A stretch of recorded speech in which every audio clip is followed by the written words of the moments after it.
The Choir Guys podcast wouldn't be possible without our amazing sponsors. To see the full list and learn more about them, visit thechoirguyspod.weebly.com/r-sponsors. Now here's a word from this week's featured sponsors. Have you ever stayed at a boutique hotel? You know, one of those places where everything is curated to be ultra special? Well, that's exactly the approach they take at Walton Music. Think of Walton as your boutique choral publisher. The Walton catalog features exceptional works from around the world, each carefully chosen for its musical excellence and supported with helpful tools for performers. With Walton Music, you're not just selecting music, you're choosing a curated quality experience with all of the details to help you and your choir succeed. Pavon Publishing is delighted to be a supporter of the Choir Guys. The choral arts and singing are what they are all about. The goal of the company is to provide practical resource materials and creative performance selections for both church and school choirs of all ages. Please visit their website, pavonpublishing.com, to explore their various offerings today. With Class Intercom, your students become the content creators, and you stay in control. It's social media that teaches real skills and it saves you time. Learn more today at classintercom.com. If your choir needs a new fundraising partner, this is it. Kansas Maid is easy to work with, and our students love selling their pastries. They are absolutely delicious. Check them out today at kansasmaid.com. Encore Tours helps choirs perform around the world with guaranteed audiences, stunning venues, and expert support.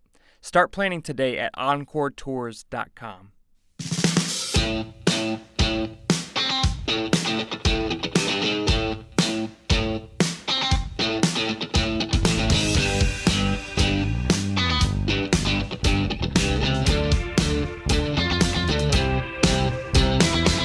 Hello and welcome to this episode of the Choir Guys podcast. My name is Blake Richter. And I am Danny Gutierrez. We have a great episode in store for you today. Our guest is one of our favorite people on the entire planet. Also, his company is a diamond-level sponsor for our podcast. Yes, our guest today is an award-winning composer, conductor, and educator whose music has been performed at Carnegie Hall, national ACDA conferences, and by ensembles across the globe. Wow. With a catalog that blends timeless poetry, bold musical ideas, and emotional depth, his work has become a favorite among choirs at all levels. He holds dual master's degrees in composition and music education from the Peabody Institute and currently teaches choral arranging at UMKC. A passionate advocate for access and equity in music, he founded the Youth Chorus of Kansas City, a nonprofit providing transformative choral opportunities for students from all backgrounds. And he even launched Endeavor Music Publishing, a composer-focused company that ensures creators receive the majority of proceeds from their work. Whether he's leading an honor choir, mentoring young composers, or presenting on classroom leadership and creativity, his influence on the choral world continues to grow. Please welcome Ryan Maid! It's about time you're here, man. Woo! This is awesome. Well, I'm glad you're here in person. You always said if I'm on the podcast, it has to be in person. Yeah, I just I think Zoom, like I feel like it's hard to connect in the same way. There's that slight delay that makes things awkward. I was talking about that today with Blake. I was like, whenever there's that slight delay, it's hard to kind of work on a conversation properly because it's not natural. Yeah, for sure. Well, our first guest ever on our podcast was your wonderful wife. And it was over Zoom, but it was still a lovely, lovely conversation. She's pretty great. Yeah, she's pretty great. Yeah. And you're already in town for our Missouri Choral Directors Association conference, so we thought we'd just travel down to my house and record this. So thanks so much for being here. It's a nice house. Oh, wow. Thank you. Yeah. I peeked in every room. Aw, that's interesting. You PEAKED in every room? That's like a mountaintop experience. Yes, that's what I mean. So like he peaked his career in every room. Yeah. He wrote a new piece in each room that took his career to other worlds, honestly. Perfect. Yeah. Cool. It's very creative space. So Ryan, how did you get into music? Take us through your journey to where you are today as a composer, clinician, and editor, including your early years in the classroom. Oh, man. Okay. Well, I got into music as a 6th grade band kid. What? My dad played trumpet, and his old trumpet was laying around. He, asked me as I was going into 6th grade. Family like, hey, trumpet. Yeah. There's band as an option next year. Do you want to do that? And so I was really psyched to be in a band to learn this instrument. So I did that. I was not a very good trumpet player. I'd say I was like a fine trumpet player. Do you have videos? Probably somewhere. We need those. Yeah. But the time where everything kind of changed for me was my senior year of high school. I took a music theory class with my band director, and I remember I was sitting at the piano. I was trying to check my work because I was trying to find those stupid parallel fifths that I kept getting in my music. I was like, where are these? And so I was checking my work, and I remember, just being able to feel and see the music theory at the keyboard. Everything started to kind of make sense. And my teacher, his name is Dave Ralston. He's still kicking. He is an awesome guy. And he described it later as kind of seeing this light bulb flickering over my head as I'm sitting there at the piano, like, what if I played this actually, and what if I did this?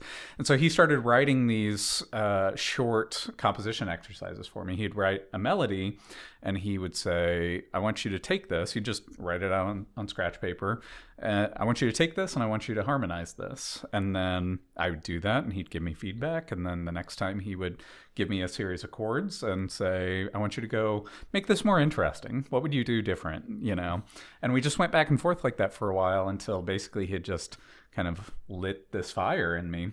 And I was suddenly playing the piano 6 hours a day, and my parents were, I was obsessed. Wait, what? This is your senior year of high school? Senior year of high school, yeah. There's just like blood all over the piano because you got very weird. Whiplash-esque. Yeah, it wasn't quite that bad, but Darn. There was a lot of times where they said, okay, stop playing. It's time to eat dinner. And were you just playing all stuff, like improvising stuff, or I was improvising stuff. I was figuring out by, songs that I liked by ear, and that was kind of informing, so I see all these different songs use the same chord progression, actually. That's really interesting. And so everything just kind of came alive for me. I started writing music that same year. By I think 2 years after that, I was a music composition student at the University of Missouri, Kansas City. Wow. And then, while I was there, I had the experience of working with ensembles that were playing my music, and I started to discover I liked being in front of a room full of musicians and being on that side of things. So I got a degree in music education as well as music composition, and I became a teacher. I taught middle school for 7 years, and then high school as well for 2 years of that. And through that process, I taught everything. I taught band, orchestra, choir, guitar, very poorly, by the way. That sounds like fun. Yeah, and I think there was a reading class in there as well. So but I found that choir was my niche, and So in high school, you were never part of a choir? I was never part of a choir. Dang. And then This is like Roger Emerson a few episodes ago. He was like, I was never in choir in high school. Really? Yeah. I this did is not know wild that. to me, because considering the level of choir nerd he is now, that he was never in a choir before. That's wild. Yeah. My first choir experience was at the University of Missouri, Kansas City with Chuck Robinson, who I kind of wandered into an audition for a choir. One of my friends had said, you should go try out for this. And I needed an ensemble credit. So I did. And I walked in, and he said, so what have you prepared to sing for us today? And I said, oh, Happy birthday. I didn't know I was supposed to prepare something. And it didn't go great, but he worked with me. But you made the choir. I somehow made the choir. He put me next to his very best tenor, and he said, "Do whatever this guy does." It takes. So did you at least know that were you cognizant that you matched pitch or not when you were in high school, or did you even understand that concept? Yeah, I think so. You mean as a trumpet player? No, because at some point you would have sang in school, right? Like whether it's walking home from school in the car, at some point, did you have any awareness of your own voice? Not really. I didn't think I was a good singer. I was singing in the car when I was probably 10 years old, and my mom said, she said, cut that out. You're not a good singer. She said that? Yeah. What did she say about that now? Did she apologize? I like to remind her of it, anytime she gets sassy. Right around Christmas time when you want something, Hey, do you remember that time? So do you feel like that built your identity as a non-singer at that point? I think moving so. forward? Yeah, through middle school and high school. It was just that one comment. I think things work out in the end, and we all kind of find our way back to the things that we're meant to do. But it is really interesting how one little push in a certain direction can send you away from a thing that you would love. We should make a public service announcement to all parents out there. Oh my gosh. Parents, do not mess up your child's future music, please. Seriously. Do not do what Ryan's mother did. That's crazy. But we love your Listen, mother. Christy. This podcast is actually about you. Yes. What not to do. Let's get down to it. This is not Christy. for the public. We're just sending it to her after this. That's awesome. So if our listeners don't know, Danny and Ryan here, they're inseparable. Danny was even the best man in Ryan and Bethany's wedding. Yeah. So what sparked your guys' friendship early on? But when we met? How I don't even know. All right. Because whenever I met you, Right. you guys are already friends. Count of three, we say where we met. Ready? 1, 2, 3. MMEA. Hey, I remember. MMEA building. So what happened was relationships. my group performed. It was 2015. Yeah, So 10 years ago. And the next day I was walking around and he comes up to me and he's like, oh, no, actually this didn't happen until the year after, actually. And then he came up to me and was like, hey, I know you don't know me, but I heard your group perform last year and it was really good. I enjoyed it a lot. And I was like, thanks, man. But I didn't really think anything of it, right? Let's go get some coffee. And that's what happened. Yeah. So I think I was going to Kansas City to do Cantori, that thing. Yeah. And I, somehow, did you message me or did I message you? I don't remember. Anyway, Guys, this is important. yeah. Well, I don't know. Well, anyway, we made it there, and then we were just talking. He's like, and at the time, people knew that I was going to MMA the following year, the upcoming year. But not a lot of people knew I was going to ACDA that year, National ACDA. And then we were in a conversation, and you're like, hey, so yeah, if you ever wanted to work together and do something, that'd be a lot of fun.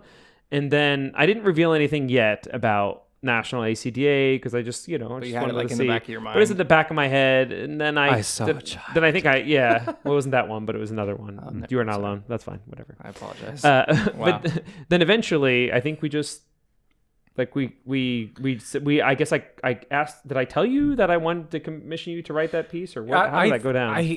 I think that, we talked about the fact that I wrote music, and I said I would love to write something for your kids at some point. And you said, well, sure, we're doing some cool stuff this year, so give it a shot. And I started working on it. We actually came down to Springfield. And I remember that. Yeah, did some collaborative. I think I live streamed you coming into my house. Did you really? Yeah, I saw the video the other day. It came up in my memories. That's a very strange thing to do. Anyway, That's what really sparked the friendship right there. Live streaming and walking. That in. happened. but yeah, it basically, Danny's kids gave the very first ACDA national premiere of one of my pieces. They did an absolutely beautiful job. It's still one of my favorite pieces I've ever written.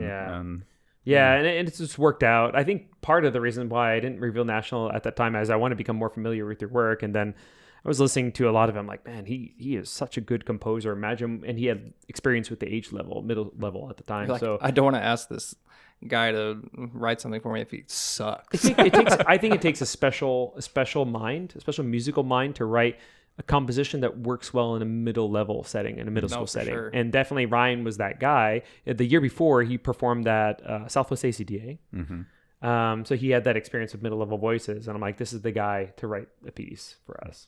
Yeah, it's awesome. Let's be honest, sight singing can be intimidating. One teacher shared, I failed sight singing in college. Twice. But using S Cubed, my middle school choir is thriving. They sight read together, stay engaged, and even correct me when I mess up, and we laugh through it together. That's what S Cubed is all about, building a culture of confidence and progress, no matter what your background is.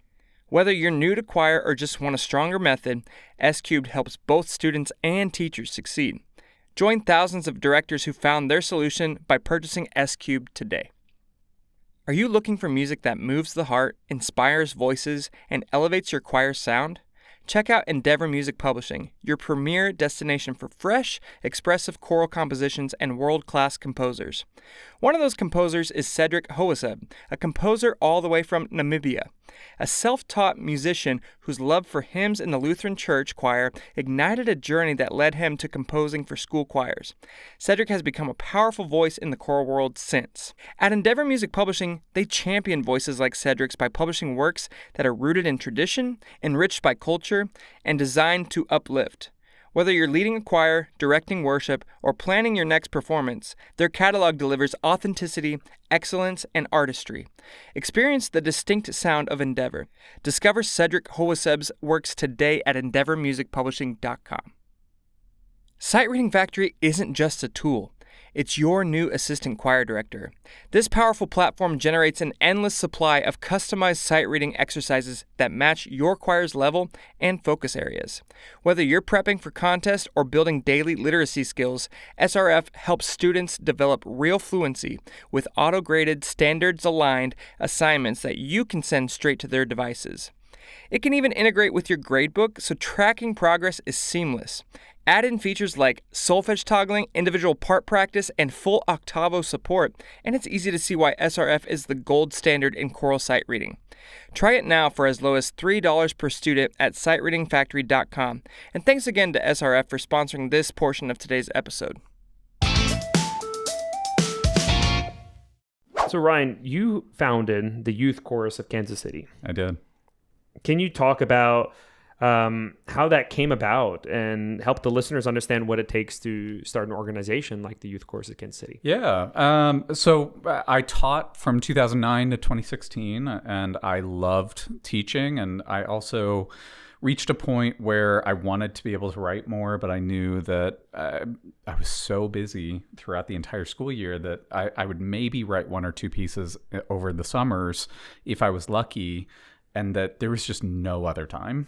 I feel that. Yeah, it's really, to do middle school or high school teaching at a really high level, it's really difficult to do work-life balance. And I know there are people who do it really well, and find those people and learn from them, but that wasn't me.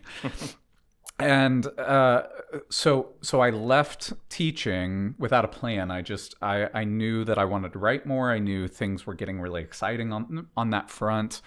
And I basically just took a chance. I actually sold my house and took the money from that and said, this will buy me a year basically. And I didn't know that. Yeah, I swung for the fences. And actually, I'll tell you guys something that I've never told anybody else before, but Tune in. I actually had a near-death experience about a year before that. And I got really sick suddenly overnight, and I had something like an infection in my throat that caused my throat to close. And so I woke up like barely being able to breathe, had to go to the emergency room. I was in the hospital for 3 or 4 days. Dang. And, it was actually very close. Something about that just kind of put this drive in me. Like, if I'm going to take a chance, I need to do it. I need to do it soon, because this time we have here is precious and short. And so that's what led me to take that big swing. I sold my house. I moved into the city. I just wanted to write, and I actually ended up lucking into a really great part-time job at the time, and it ended up really helping me bridge the gap as I started to think about how am I going to still work with kids? Because I love that, and I need it to be in some kind of sustainable format. So I founded the Youth Chorus of Kansas City. I had taught in low-income schools in Independence, Missouri. It was about 95% free and reduced lunch. And I knew that I have this passion for helping students create new opportunities in their life that they might not otherwise have. And so that's how the Youth Course was born. We want to have something that's really engaging, that's really fun, that meets once a week. and it is open and available to kids from all over the metro area, completely regardless of financial circumstances. And so we started that in 2017, and Bethany started that with me along with Jana Houston, our other OG director. And over the last 8 years, it's grown and grown and grown. And recently, as you mentioned, we performed at Carnegie Hall for the first time. That was actually my first trip I've ever taken with a group. That's and awesome. Like ever? Like in your teaching career? Yeah. Wow. It was never really on the table. Just went big. You're like, I'll take a choir on a trip when I finally conduct at Carnegie Hall. Yeah. You used Perform International? Well, we worked with Perform International and National Concerts. It was a collaboration between both of those Shout out to companies. both. Yeah, absolutely stellar. If you want to take your kids on a trip, or you're thinking about it, or you're on the fence, just know it was such a transformational experience for our kids. Both of those companies are absolutely top notch, and reach out, and one of us will put you in contact with them. Yeah. So that's an interesting journey path. So taking a huge risk, swinging for the fences, you get the money to basically live for a year and create this organization out of nothing. I'm sure was that a stressful time for you? Yeah, I think early on, starting the youth course, we had 20 kids that first year, and when you are just starting a thing, I'd had, nearly 300 kids in my middle school choir program by the time they performed at Southwest ACDA. And so when you feel like you're restarting, because you are, it makes you really, I think, like, you need those kids to stick with this. If you're going from 20 kids to 19 kids, then you're losing, what is that, 5% of the 5%, choir? Yeah. That's so I think a lot of my anxiousness in those early years was just around, like, how do we make this the most magnetic experience for kids, where they want to keep coming back week after week, and how do we grow this thing and build this thing to where we have that critical mass of singers, where it just everybody feels like we're all rowing together. And it takes time. My advice to someone would be that to just know that it's literally impossible to found and start the organization of your dreams. That is a 10-year project, and what you have to do is just go and build the plane in the air. And that's been the story of everything that I've ever done professionally, and you just have to do it. If you are thinking about doing a thing, it's not possible for it to be finished when you start it. And I'd say, like, one of the biggest things that that youth course of Kansas City can say is you are the reason the Chiefs won the Super Bowl 2 years ago. Yeah, I was about to say something involving the Chiefs, of course. Yeah. So 2 years ago, we had this amazing opportunity on Christmas Eve. We sang the halftime show for the Kansas City Chiefs, and you should have gone back this last year too. I know, it's why they lost. Who is one of your candy cane guys? Zane Gutierrez, actually. Actually, his name is Danny Gutierrez. I was the one who passed out. I'm sorry. That's right. Don't give that kid credit for the work that I did on the field. Danny Gutierrez was on the field, and I was the candy cane guy. I was running. I wish you all could know how seriously this man took the job of handing out candy canes to our singers. Well, and how seriously he took training his son in Springfield to, like, we made recordings of everything. I made him watch it, and I put audio, like, commentary on it too. One was like, what are you doing here right now? Like, what kind of pose is this? like crazy details. You're like, stuff. no, not good enough. No, not good enough. Yeah. Get in the mirror. Yeah. Watch yourself. That's film. No. Do you see yourself? Terrible. Yeah, all of my students are getting PTSD right now, and so I apologize. So he's a good father. Yeah, he's a good father. Absolutely. So we're talking about starting things. So you also founded Endeavor Music Publishing. Yeah. Can you tell us a little about that process and what led you to do that? Absolutely. So for those who don't know, Endeavor has just recently become my full-time pursuit. So I built the youth course up to a point where we were able to hire a full-time executive director, and my wife has actually moved into the role of full-time artistic director. So I'm stepping back and just doing what I love. I'm directing choirs there still, but I'm not answering the hundreds of emails a week, and I'm very excited about that because I've really discovered over the last few years. What I did is when I started writing choir music for my students, I decided rather than working through traditional publishers like I had when I wrote band music, I wanted to try this self-publishing thing that I'd been hearing about. So I took a PDF, I got a Weebly website, and I put it up there for choirguys.weebly.com. Hey, yeah. And I put it up there as a PDF that you could download if you paid $50. And to my literal shock, people started buying it. DSE Ray was... Wait, was there any advertisement on that at that point? I think just some people had heard my choir sing it at different venues. They're like, oh, that's cool. Let me look this up. Yeah. And talk to them about how to get that. Yeah, Wow. it started in the Kansas City area, and then it just kind of spread around, which actually leads me to my thought on marketing. I think the very best form of choir marketing is to write pieces that are so good that people can't not program them. Yeah. It was programmed last night for the Missouri Choral Directors Association 7/8 And All-State he Choir. didn't even know before that happened. You didn't? Yeah, he didn't know. He was like, oh, okay. I guess I'll be there. And they sounded awesome, by the way. Yeah. Bridget Sweet, shout out. But in any case, so that's how it started, and I self-published everything for several years, and I had some friends reach out to me and say, how do you do that? Take a look at this piece. What should I do with it? Would you consider publishing this piece through Ryan Maid Music? And I thought, well, I don't know. It does say Ryan Maid Music on it. Like that's a little weird. So at some point, I saw enough of a need and enough interest, and I knew that there was this other option outside of traditional publishing where composers could make a larger percentage of the sale through companies that have lower overhead, lower operating costs. And I transformed Ryan Maid Music into Endeavor Music Publishing. And we've been just slowly but steadily increasing our publications each cycle.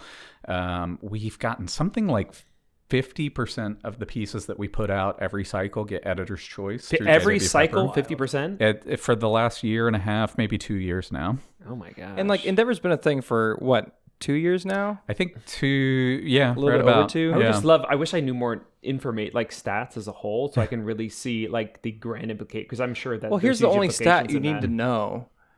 It's his full-time job now. He's able to fund his entire life.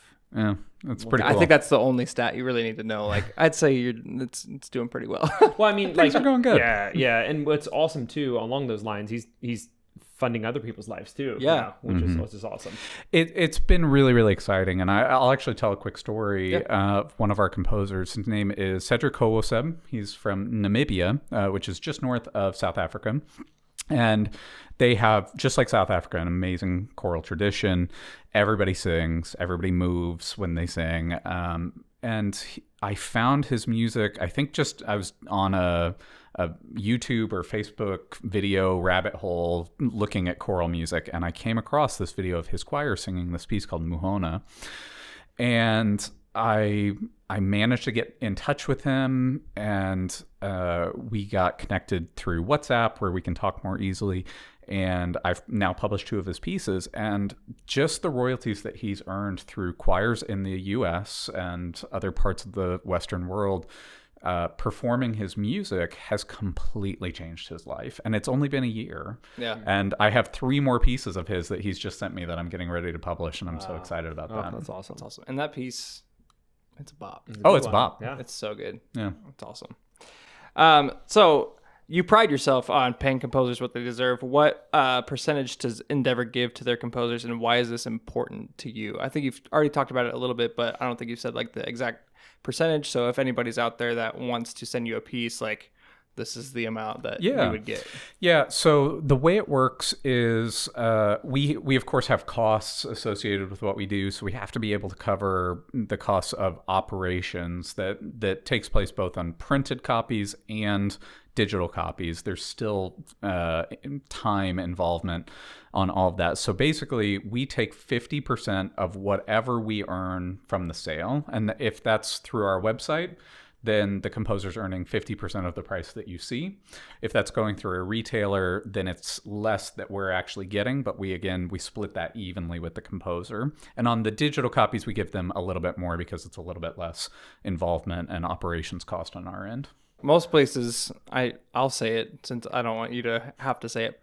Most places, it's 10%. And so 50 is huge, and it's awesome, and I love that you're passionate about that. Yeah. I think it just comes from an older model that I think has worked for some people. I think if you think of the book publishing world, where I think authors probably get 10% in that world, that just kind of became imposed on the music publishing industry as well, because that's just what publishing was for a very long time. And that's because the model was very different. The print costs and the distribution costs couldn't be downsized, and overhead just naturally had to be higher. And the thing is, times have changed, and there are more ways to run a company now, and you can do that with a lot smaller footprint, with a lot less staff, a lot more automation than was possible, especially when starting a company 100 years ago. Yeah. So I think there were a lot more big winners, and or a few big winners, I should say, and a lot of people who just didn't make very much. And one of the things that really, I think, pushed me to make this shift was that I got really bummed out seeing composers who would write one or two pieces and were deeply talented and would write really interesting music, and then you just never see anything from them again. Mm-hmm. And I think it's a matter of incentives, that you have to be able to feel the financial incentive mm-hmm. to write more music, especially if you're a really busy teacher. And that's actually who most of the Endeavor composers are, teachers who've written music for their kids. Yeah. And this gets to now supplement their life and make it better. And Danny has a piece that is about to be published by Endeavor Music. I'm sure you'll be hearing about it more on this podcast, but we're going to be singing it this semester. So yes. Are you guys? Familiar. We should sing it on this podcast right now. From memory, we don't have the sheet music in front of us. Okay. I can't do that because I just heard it for the first time today. But Dies Irae, here we go. Are we actually doing this? Dies Irae.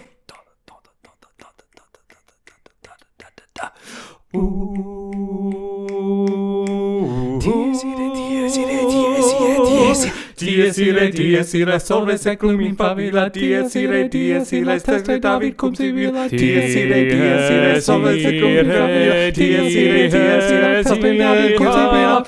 Solve seculum. Yeah, all right. It was going pretty well for a while. It was nice. Really not great at True all. True story. The pieces are true story. Every birthday, Dies every birthday, I call Ryan and I say, Ryan Main, it's your birthday, Ryan. Every year I do the same thing. January 24th. You were so close. 23rd. Yes. Yes, I was one day off. When's my birthday? December 4th.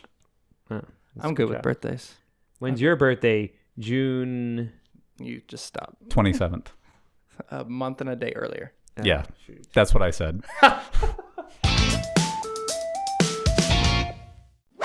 Running school social media on your own is exhausting. But with Class Intercom, you don't have to. We've been using it for the past 3 years, and it's completely changed our process. All of our social media accounts are connected in one place, and students can contribute content that gets routed to teachers for approval. It's streamlined, empowering, and honestly, fun. We've seen more student engagement, better content, and way less stress. If you're ready to go from overwhelmed to organized, check out classintercom.com. Choir directors, we've been where you are. You need a fundraiser that actually makes money that your students will enjoy. And most importantly, a company that you can trust. That's why we've worked with Kansas Maid frozen pastries for over 5 years now. They've helped us sell over $35,000 of pastries in just one fall season. We took home a profit of almost $18,000. The pastries are incredible, the service is outstanding, and the entire experience is smooth from start to finish. If you're ready for a fundraiser that actually delivers in every way, head to kansasmaid.com. You won't regret it. Are you a Choir Guys listener thinking about an international tour? Encore Tours is your partner from the first call to final ovation. They help choirs of every kind, like students, church groups, and community ensembles, plan custom trips that include amazing venues, guaranteed audiences, and all the logistics support you need. Find out what's possible and get started today at encoretours.com/choir-guys. So Ryan, as an editor, what specifically are you looking for in order to publish a piece through Endeavor? I think first off, I would just say potential.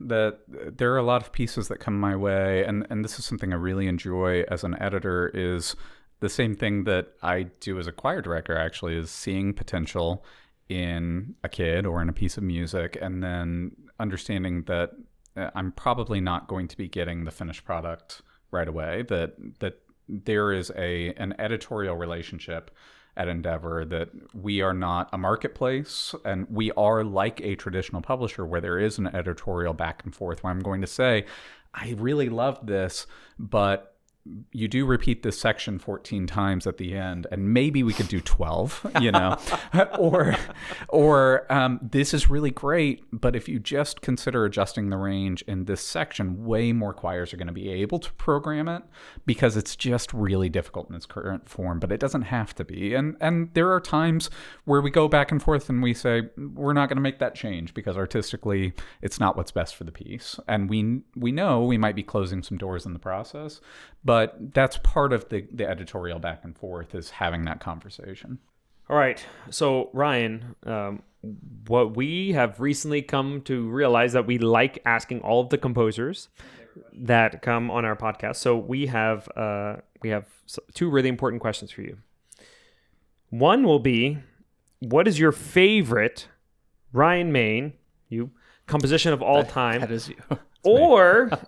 And we'll end. The next question will be, what is your least favorite? Yeah, it's not an or. It has to be Ryan, both. yeah, and what is your least favorite Ryan Main composition that you feel comfortable sharing with us today? Oh my gosh. Okay.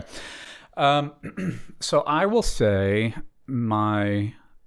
this is going to be a non-answer a little bit, but my favorite piece that I've ever composed is actually not published yet, and I can't tell you more about it because it's in the process of being considered for some things, and I can't share more. It's a big fat secret. It's not coming out until spring. Yeah. Endeavor usually moves pretty fast on things, but there's a reason why it can't come out until the spring. What I will say is one of the most creative texts that I've ever had the opportunity to work with. Keep your eyes out, especially if you're listening to this later, for something that came out from me in the spring of 2026 is very, very advanced, especially if you're a college choir director. Boy, howdy. Check that out. I think you have to put like a little stamp of approval on all the front covers of the PDFs and of the printed files. Ryan's favorite, and that way people know, like, for sure, this is what you were talking about. Yeah. All right. Now we're going to get to the main question, if you will. What is your least favorite Ryan Main composition? Oh my gosh. This is really... If you say one of the pieces like I commissioned you to write, I'm going to be so offended right now. Please don't do that. Or you're going to ruin the piece for me. Jeez. Anything but those. No, I'm just kidding. If you want to, whatever. It's almost like a job interview where I'm like, my least favorite piece that you should still program and give me money. Tell us your weakness. You should totally do. Yeah. Hey, it's going to make people go listen to it. Yeah. They'll be like, that's not bad. So I do have a piece that I wrote very, very early on for a community choir that I was singing with at the time, called The Spirit of the Saints. And I think it's just this really, really stunning text from Rumi. And it turns out that the translation was not yet in the public domain. So I had to sit on this piece for a really long time. And so over that time, I think I evolved a bit as a composer. And there are things that I look at on that piece now, and I think maybe I would do that differently. But I decided to just put it out there anyway, that I think, I remember singing that with that choir and really having a beautiful experience. And I think they really loved it. So I did. I totally turned this around on you guys. Wow. He did it. But really, it's 8-part Divisi. And that's probably one of the things I would change. I don't know that it has to have that much layering, but I think it's a really stunning text, and it's rarely been performed, but it's a really cool piece, I think. So The Spirit of the Saints, please go check it out. Find it on Spotify, on YouTube. Follow me, like and subscribe. Ryan's Click the least bell. favorite piece. Well, Ryan, this has been so much fun. It's been, you've been on our list since day one because you're one of our besties, and I'm glad it finally got to happen. And also thanks for having Endeavor be one of our diamond level sponsors. We appreciate the support, and we just appreciate everything that you do for the choral world in general. So, Well, I appreciate it so much. I've been a fan since day one. I love getting to see how far you guys have taken this in a short time. And you're just two of my favorite people. well, here's the other thing. I think we've talked about this. You've literally been with us since day one because you named the podcast. Did I? You named the podcast. He was the name person? Yeah. He named it or he approved it? No, he literally said I remember this. Yeah. Something Yeah, simple 'cause like we, the choir like, guys. we We wanted to asked- make it something weird, like something chaos or we whatever. wanted it to be melodies and mayhem. That's what ChatGPT said we Melodies should and call it. mayhem. And you were like, I would not listen to that. I wouldn't. It's true. And you were like, what about just like the choir guys? And I looked it up and I was like, there's and the I choir think guy. and I think he said it but- to think about like the most simplest way to go about it, Yeah. like as opposed to melodies of mayhem, the choir guys. Yeah. Yeah. So thank you for naming our podcast. So if you need help naming your podcast, reach out to me, like and Or subscribe. your child. yeah. No, go to your youth chorus students for that because apparently your youth Ryan's chorus having. Am I allowed to say this? Yeah. Ryan's Yeah. having a baby. I'm not. My wife is having a Yes, baby. you know what I mean. Come I- on, don't get wise. Anyway, and one of the things that's driving me insane right now is I don't know the first name of the child, and I've I tried. don't even know the last name. Oh, whoa, that's a whole different story. We'll talk about that later. We have decided on a name, and we know first name, middle name, of course, last name. How many middle names? I'm just kidding. One. All I know is that it's on a blanket somewhere, and I do have the alarm code to your house. So Will I I actually drive considered 3 this. hours? Please do not show up at our house. Don't know the door code yet. It will happen.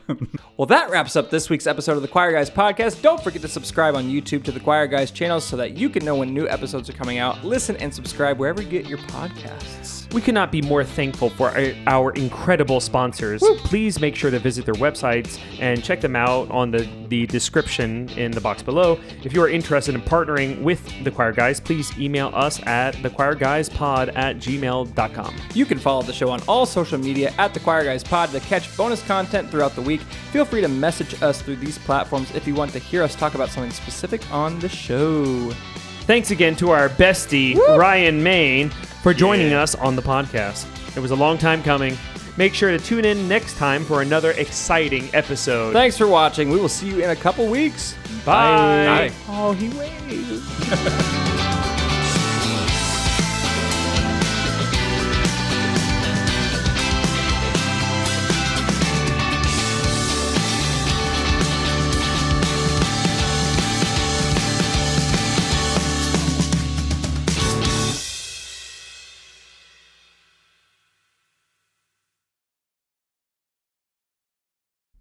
Haymes Insurance isn't tied to just one provider. That means more choices, better coverage, and honest guidance from people who actually care. They'll compare your personal insurance options and make sure you get what's right, not just what's available. Start the conversation at hamesinsurance.com.